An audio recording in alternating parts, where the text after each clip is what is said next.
So, Before we wrap up here, I want to ask a couple of questions again. One, you need to tell people online what's the best way to reach out to you? Whether they're a professional financial advisor or an individual who is just starting off a business, what's the best way to reach out to you? they can go on our website, www.viticompanies.com, and it's V Victor, ITI companies.com. And there's a button called Contact Me, and it's going to go to myself.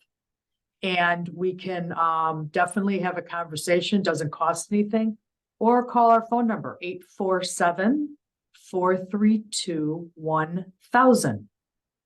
My name's Anna Maria Viti-Welch. I'm on LinkedIn, so you can also reach out to me that way. Okay, well, I will put that in the closing credits, but also put it in the opening credits. And I want to cover one other thing before we wrap up completely. Sure. And that is again about startups, because that is probably the most vulnerable. I think when a person has been in business for a certain period of time, they start meeting the people. Someone says get insurance, they know to get insurance. But I think the most vulnerable are those people like myself. When I was hacked several times, at a very start, you think, well, I'm not making revenue yet. But you're still vulnerable whether you're making revenue or not. Right. And just to clarify, it's not some astronomical cost. You base it on what they really have at their disposal. Am I correct?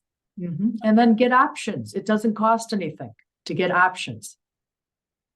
So maybe you can't afford cyber right now, but maybe the agent really should be following up with you if you really need it but can't afford it. But you can even buy like $5,000 worth of cyber liability. $10,000. It's not really that much. I'm glad. All right.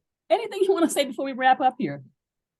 Yes. My tip, which I love to give every business owner, never sign a contract or a lease without showing your insurance agent the insurance requirements. I'll tell you a story real quick. Architect came to me. He had an unsigned contract. I reviewed it. They wanted him to have $1 million of cyber liability. Now that's really, I think, outrageous. So I said to him, go back and ask them either to waive it or let's give them $50,000. It's probably $50 a year. He went back. Guess what? They waived it. If he didn't have us look at that, he probably would have signed it, of course, and he would have been paying thousands of dollars for that $1 million of cyber. Now, I will tell you, it's probably an attorney that's trying to help their client and just puts in every type of coverage. And a lot of times it has nothing to do with you. So just beware. Every contract and every lease has insurance requirements. Wow. Let me share again. This is Anna Marie Viti-Welch of the Viti Companies. Reach out to Anna Marie online, and I will put the credits at the end of our show and also at the beginning. Anna, I want to thank you so much for being with us today. Well, thank you. And I'll tell you what, I'm gonna schedule a time with you. Okay. Great. I'm gonna find out what have I been missing and what have I forgotten. Wonderful. All righty. Thank you very much.